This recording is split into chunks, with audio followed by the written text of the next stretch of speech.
ಇದರಲ್ಲಿ ನೋಡಪ್ಪ, ಒಂದು ನಿಮಿಷ ತಾಳಿ. ನಾನು ಆತ ಯಾರು ಅಂತ ಇವತ್ತು ನೋಡಿಲ್ಲ.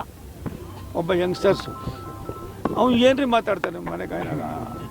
ಎಲ್ಲರೂ ಉಂಟೇನಪ್ಪ, ಯಾವುದೋ ಒಂದು ಸಣ್ಣ ಘಟನೆನ ನಾನು OBC, ನಾನು ಆ ಜಾತಿ, ನಾನು ಈ ಜಾತಿ, ದೇಶ ಉಳಿತದ?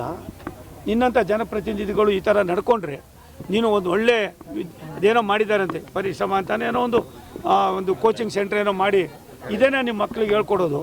ದಯವಿಟ್ಟು ಈ ಹುಡುಗಾಟಿಕೆ ಬಿಟ್ಟು ಕುಮಾರಸ್ವಾಮಿಯವರು ಇರ್ಬೋದು, ಇನ್ನೊಬ್ರು ಇರ್ಬೋದು, ಅವ್ರದ್ದೇ ಆದಂಥ ಕೊಡುಗೆಯನ್ನು ಕೊಟ್ಟಿರ್ತಕ್ಕಂಥ ಜನ ಇದ್ದಾರೆ.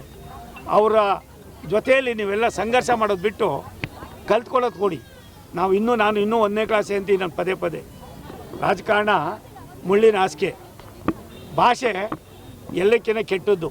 ಆ ಭಾಷೆಯನ್ನು ನೀವು ಇದೇ ರೀತಿ ಇಟ್ಕೊಂಡು ಏನು ಮುಖ್ಯ ಮಾಡಬೇಕು ಅನ್ನೋ ನನಗೆ ಈ ನಿಮಿಷಕ್ಕೂ ಗೊತ್ತಿಲ್ಲ. ಅವತಾರ ಸಿಕ್ಕಿದ್ರೆ ನಾನು ಅವ್ರಿಗೆ ಏನೇನು ಹೇಳಬೇಕು ಹೇಳ್ತೀನಿ. ಒಳ್ಳೇದಲ್ಲ ಇದು. ನಾನು ಅಶೋಕ 40 ವರ್ಷ ಸ್ನೇಹಿತರು. ನಾನೇ ಬೇರೆ ಪಾರ್ಟಿಲಿದ್ದೆ, ಅವನೇ ಬೇರೆ ಪಾರ್ಟಿಲಿದ್ದು. ಅವ್ನು BJP ಇದ್ದರು, ನಾನು ಜನತಾ ಪಾರ್ಟಿಲಿದ್ದೆ. ಅವಾಗಿಂದ ದೋಸ್ತು. ಯಾವಾಗ ಸೇರ್ತಾ ಇರ್ತೀವಿ, ಅದಕ್ಕೇನಿದೆ. ನಾವು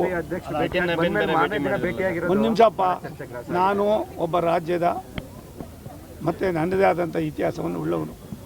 ನಾನು ನಮ್ಮ ಪಕ್ಷದ ನಾಯಕರುಗಳನ್ನು ಭೇಟಿ ಮಾಡೋದಕ್ಕಾಗಲಿ ಮತ್ತೊಂದಕ್ಕಾಗಲಿ ಇನ್ಯಾರನ್ನೂ ಕೇಳಿ ಹೋಗಬೇಕು ಅನ್ನೋ ಭಾವನೆ ಇಲ್ಲ. ನಾನು ಕೂಡ ಭಾರತ ಸರ್ಕಾರದ ಮಂತ್ರಿ ಇದ್ದೀನಿ.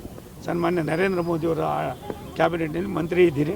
ಆಗಿರೋದ್ರಿಂದ ನಮ್ಮ ರಾಷ್ಟ್ರೀಯ ನಾಯಕರು ಕರೆದಿದ್ರು, ಹೋಗಿದ್ದೆ. ಹೋಗಿ ಅಲ್ಲಿ ಏನೇನು ಮಾತಾಡಬೇಕು ಮಾತಾಡಿರ್ತೀವಿ. ಗುಡ್ಡದೆ ಅಂದ್ರೇನು? ಇವಾಗ ಕೊಟ್ಟಿದ್ದೀವಲ್ಲ, ಅದು ಗುಡ್ ನ್ಯೂಸ್ ಅಲ್ವಾ?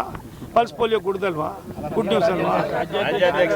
ಒಂದು ವರಿಷ್ಠರು ಪ್ರತಿಯೊಂದನ್ನು ಕೂಡ ಗಮನಿಸ್ತಾ ಇದ್ದಾರೆ. ಅವ್ರ ತೀರ್ಮಾನ ಅಂತಿಮ. If you like this video, ಬೇಗ ಲೈಕ್ ಮಾಡಿ, ಕಾಮೆಂಟ್ ಮಾಡಿ, ಶೇರ್ ಮಾಡಿ ಹಾಗೂ ಯೋಯೋ ಟಿವಿ ಕನ್ನಡವನ್ನು ಸಬ್ಸ್ಕ್ರೈಬ್ ಮಾಡಿ.